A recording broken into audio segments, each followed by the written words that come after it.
রাত্রেবেলা কি রান্না হচ্ছে? আজকে এই যে তরকা। না গো, উল্টো পাল্টা নাম দেয় শুধু। এই আমার কথা শুনবি তো? এটা বেশি করে পেঁয়াজ, টমেটো, কাঁচা লঙ্কা আর আলু আর সঙ্গে ডিম দিয়ে তো তরকা বানাবো। আরে তরকা তো হয় ডাল দিয়ে, এটাতে আলু দিয়ে কোনোদিনও কি তরকা হয় নাকি? মানে এটা ডিমের মানে ভুজিয়া ডিম টাইপের ঝোল। ডিম আলুর একটা মানে বলতে পারো যে রুটি দিয়ে খাওয়ার জন্য একটা হ্যাঁ দারুণ একটা সবজি, ঠিক আছে? হ্যাঁ হ্যাঁ। সবজি বলা যায় না, মানে একটা আমার ভালো একটা তরকা। ঠিক আছে।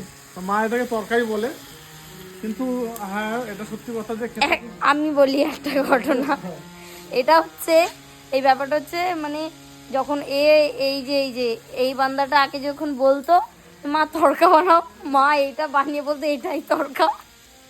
এখন এরা বাইরে খেতে শিখেছে সব কিছুই ওর জন্য। এখন ও বলছে যে না এটা তড়কা না, কিন্তু এটা মায়ের ভাষায় এটাই তড়কা।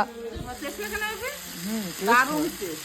দেখো, না ভালো লাগে, কাছে থেকে একটু দেখো। ভালো লাগে খেতে, খুব সুন্দর এখন লাগে। কিন্তু ডিমই দিই নাই।